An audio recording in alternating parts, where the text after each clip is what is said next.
Hey, Sanbonan. Yeah, man. Welcome to yet another episode of Ringa Diski. Kamala Mustalogadlamina. I'm your host. Yeah, new week, new episode, new topics to talk about, Bafetu. But before we carry on, before we continue, I'd like to say thank you to everyone who's been watching. Thank you to everyone who's been subscribing. And yeah, thank you to the comments. I'm liking the comments. Thank you so much to everyone who's been sharing their comments as well. Before Skubega protocol like I is to remind everyone to please subscribe. So please go on to YouTube, find us Ringa Diski. Please subscribe as well. Please also find us on our socials, Zostola Nagu, TikTok mostly. Please go to Facebook as well, search for Ringa Diski. And yeah, you'll find us there. All protocol observed Bafetu. Yeah, man, let's get into it. Let's get into it. Topic yanamhlanje or topics zanamhlanje.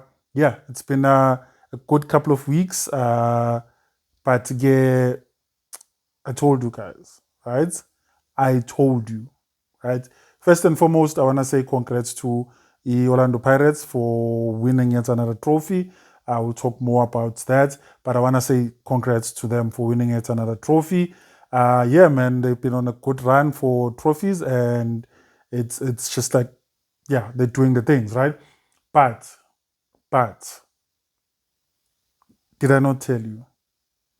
Did I not tell you about the kind of officiating we are getting in South Africa?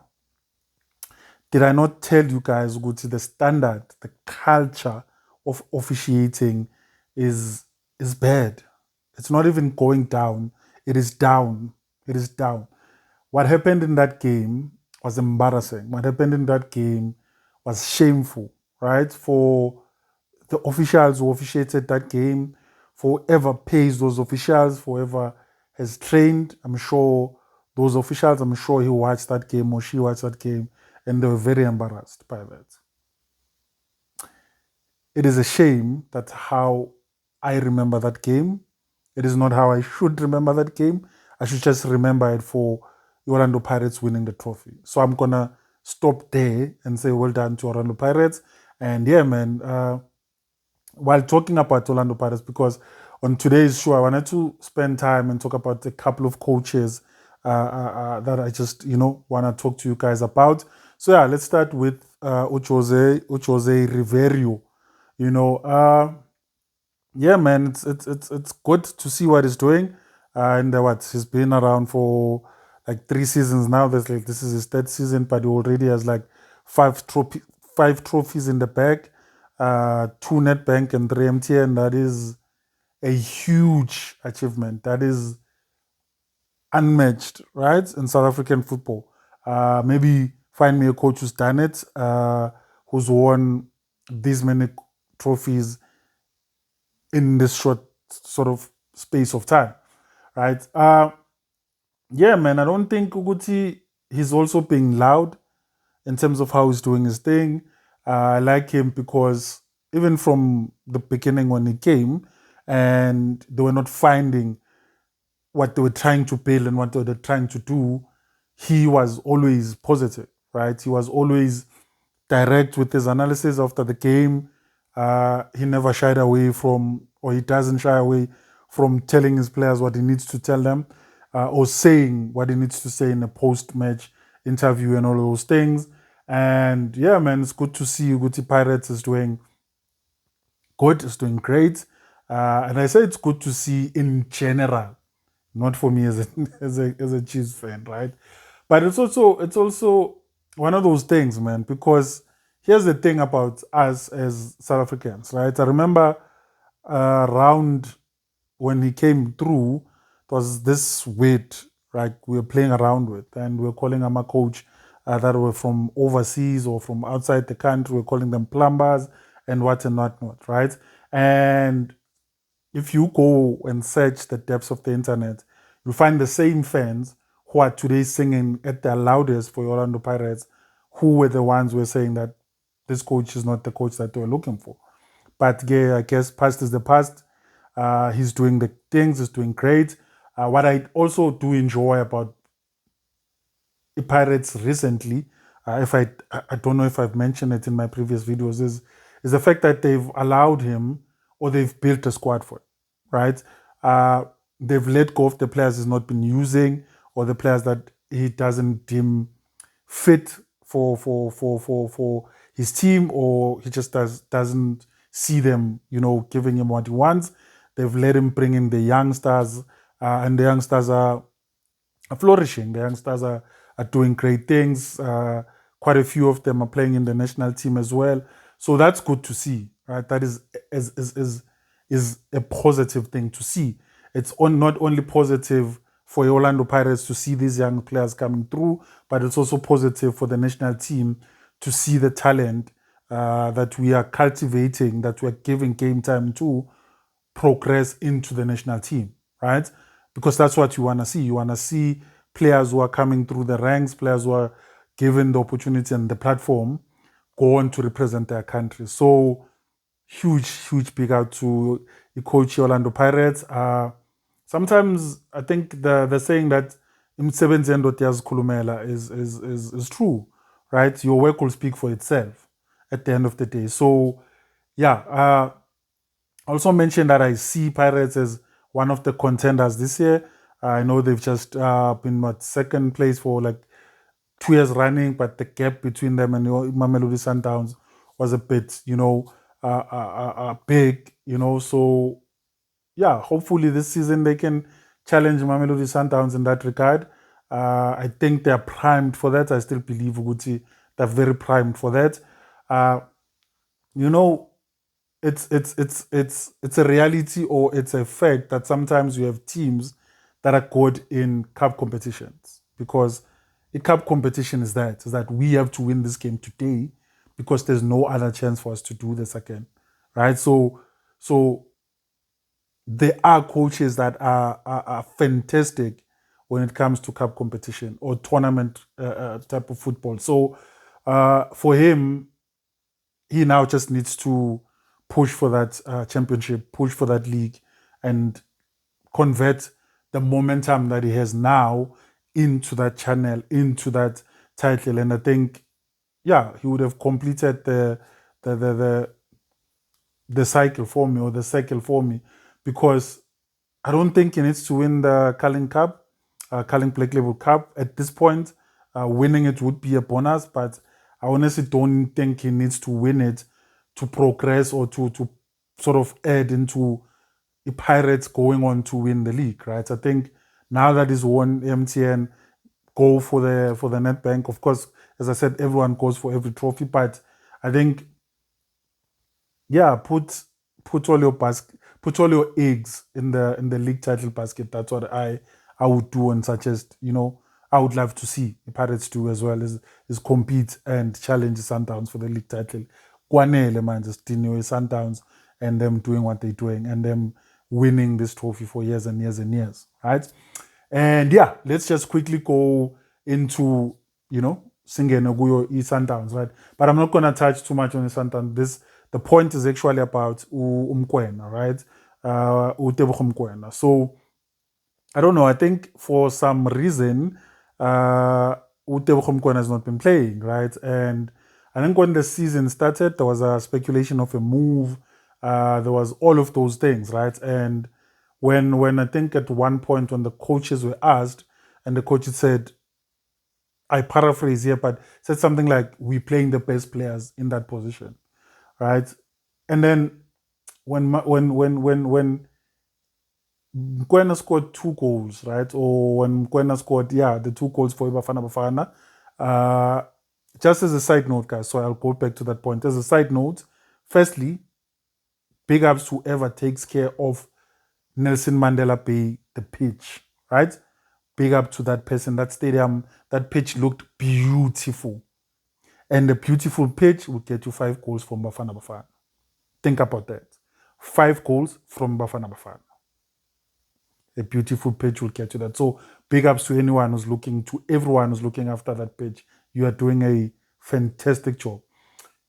Back to the point I was making. So yeah, so Mukwena is not playing Mamelodi Sundowns, and Hugo went on to make comments about that.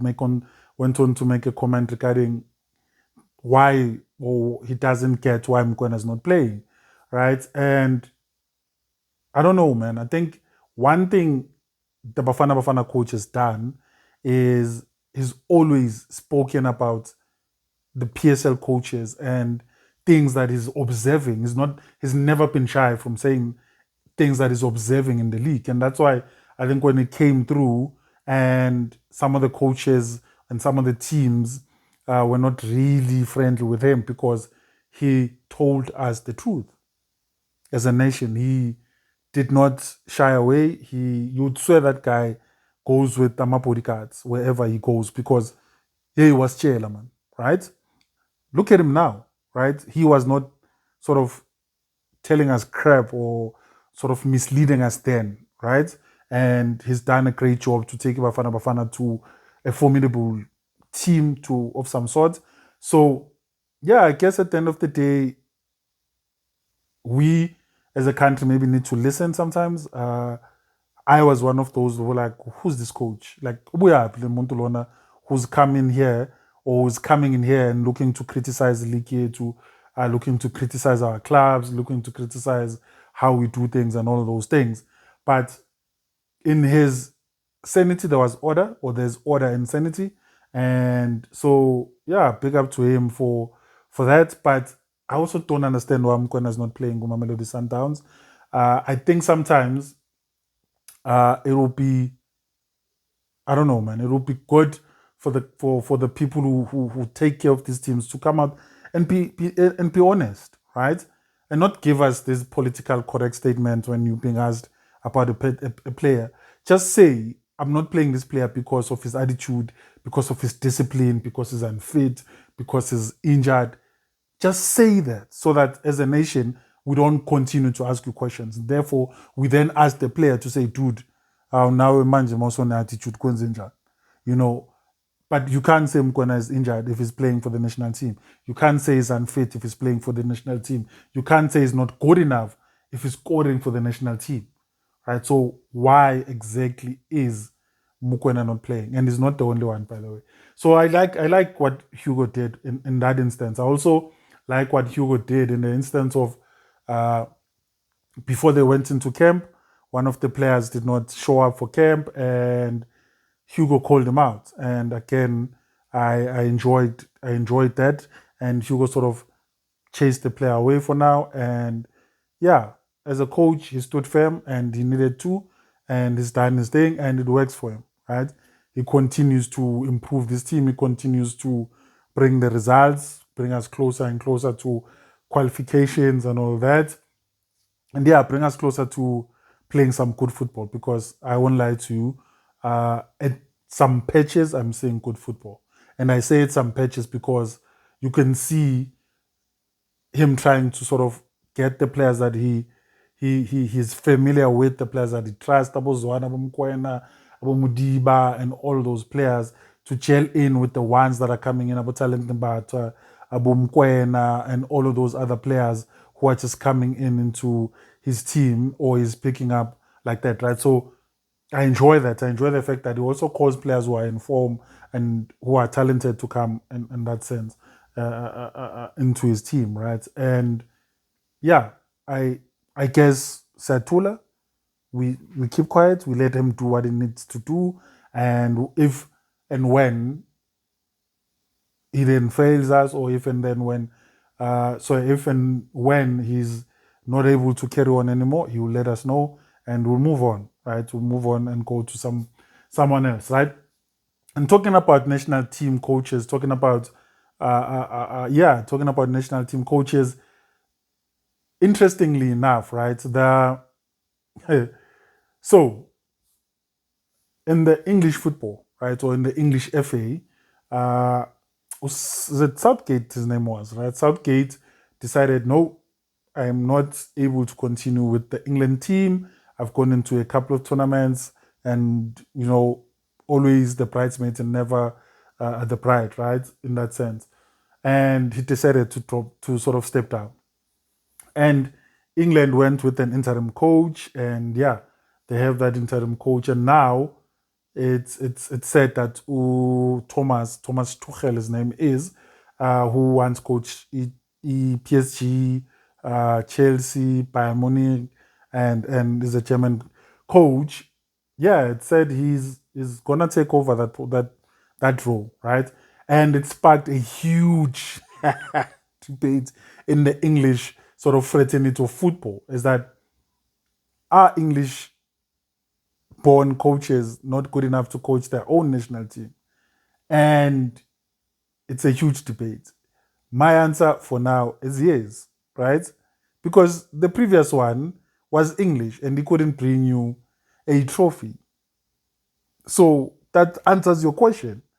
Like it basically answers your question, right? But also, if you look at it, even the foreign coaches that they've had have really not also brought them any joy, so to speak, right? In terms of winning tournaments, they qualify for tournaments. I think someone was even saying in their own way that they don't need a coach to qualify them. Because, of course, if you're playing about San Marino or San Marino, you're going to qualify, right? You're going to qualify if you're playing in San Marino in your group and Iceland and those type of countries, right? With all due respect to them. But this guy was saying maybe they need a tournament coach, right? So keep one person coaching the team through the qualifiers and get a tournament coach. So get a Pep Guardiola, for example, to come in and and coach the English team for 6 weeks for that tournament, right? Which is I don't know, which for me is crazy because yeah. Anyway, so that's what's happening in that sense that they are debating the fact that why get a foreign coach for the English team and not why get a English coach, right? Which then also sparked the conversation that says they don't see a lot of these English coaches in the league winning the league, right? If you look at how Pep has sort of what you call this monopolized that league, and before Pep, the last one who would have sort of disturbed Pep was your Klopp. Before Klopp, I think it was the Italian coach who won it with Chelsea, if I'm not mistaken. And then you go back to Sir Alex Ferguson, who for some reason for years I thought he was English, but is not. So yeah, they that becomes the debate, right?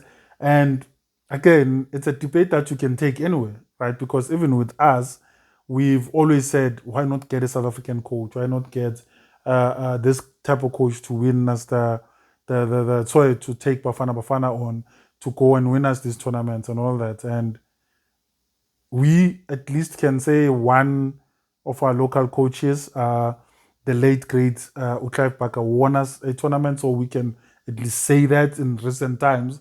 If you think of 1996 as recent times, we can say that.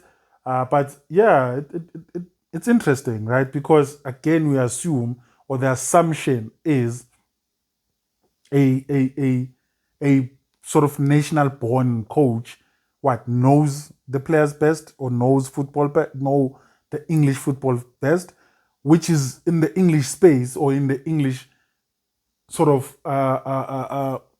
if you put it in their space, they have so many foreign coaches in their league that you cannot say that's the English identity way of playing football.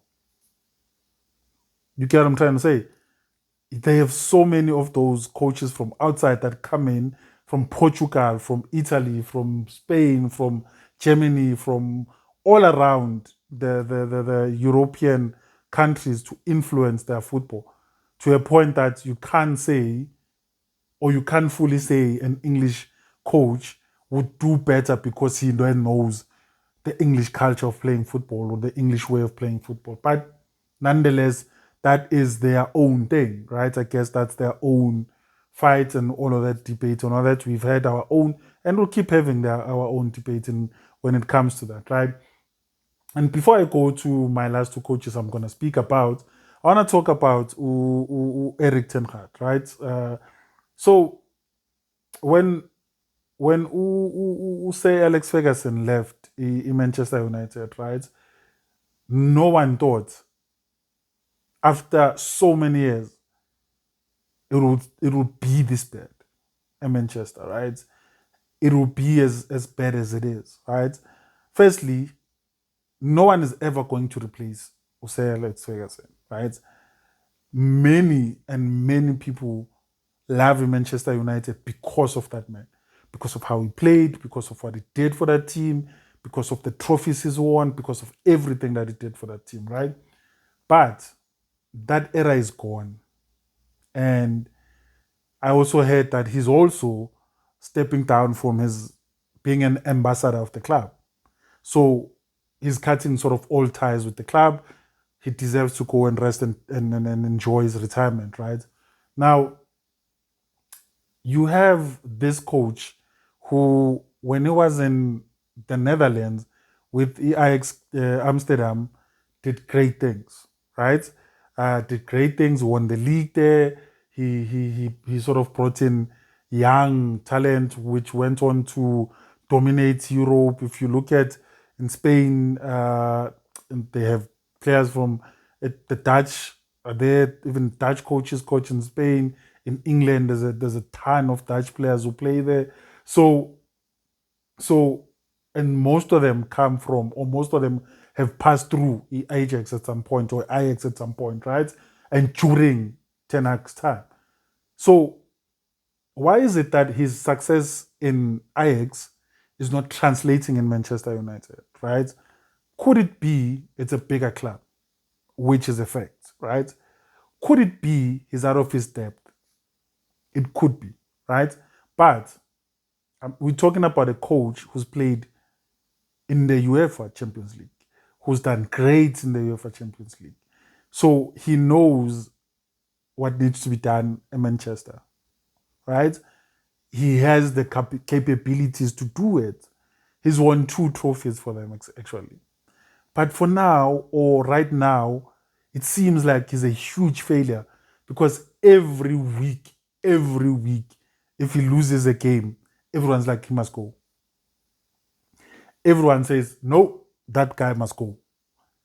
Every time, if he loses a game, they scrutinize him. They can even talk about how his players in the past were sleeping going into a game or coming from a game, how they were snoring. They can even talk about that as a matter of how and why he lost the game. Now, there's certain things I also see, or maybe many have seen, that he's brought in players that you would like, this is not a Manchester United type of player, right? You know what I mean? Like when, who's this guy? The coach that took over after Alex Ferguson. When he brought in Fellaini, you guys remember Fellaini, who was in Everton, right? And everyone's like, no, that is not a Manchester type of player. And they were not wrong. Fellaini was not the type of player that Manchester United would sort of showcase or play with, right? But anyway, he was there. He donned the jersey. He did the job for his coach at the time. And I guess this one is also doing the same thing, right? But the last point I want to make about TenHug is, as much as he's under pressure, as much as everyone wants him gone, I think it's a bit unfair for all these former Manchester United players who are pundits now, who are analysts, who are whatever the word they called, podcasters and all that, particularly the Manchester United players, to always want to talk about the culture that was there when they were there. You get what I'm trying to say? Every time a Ferdinand speaks and Manchester is not doing great, he wants to go back to the gaffer or the gaffer, or whatever they call them, the coach, which is Alex Ferguson, the culture he created and all of that. When Gary Neville speaks, same thing. When Scholes, it's the same thing. When, it's all of them always want to go back to that time when they were with, say, Alex Ferguson. It's different now, right? The players are different. The culture, of course, is different. The ownership is different. The board is different. Things are done differently. Of course, there's a legacy that was built, And those players were part of that legacy, and they feel the sense of ownership and the sense of, attachment to that, to that culture. I understand that, but they need to just let the guy who's in charge now create his own legacy if he's ever going to do that. And they keep doing this. They did it with Mourinho. They did it with Van Gaal. They did it with Solskjaer was even worse because they would say he knows. They would say, but he knows, which is like, come on, guys. Like, yeah. But anyway, I guess that's what it is, right? I guess when I was thinking about this point, it's the same thing that I, as a fan, always talk about. When I talk about the Kaizer Chiefs, I talk about the glory days, the Teka and Kwashu type of days, right? So I understand to a certain point, but you let go, bruh. Like, let go and let someone else build something, because the person who built that left it, and they didn't leave it. They didn't leave concrete, if you get what I mean. They left something that was fluid and can be changed, and it's changing, right? But anyway, the last point I wanted to make. So, you guys would have heard by now, we go to Arthur and Uvusmuzi are now the new coaches, go Amazulu, right? Uvusmuzi is the coach I spoke about, that he went on, he was at Golden Arrows, went to Richards Bay, and rumor is he could have gone to Amakesi to be assistant to Clinton Larsen, right? You guys remember Clinton Larsen? Yeah, I think it was a Manning Rangers player, if I'm not mistaken. So he could have done that, but he didn't. Then he decided to, or he got a call and decided to go to Amazulu, right? Now, I got a glimpse, or I watched a glimpse of Arthur's interview in one of the radio stations, right? And he said he got the call that there's a project, or that there's kunento nje ebangathi bangamnika yona esabo umsebenzi, right?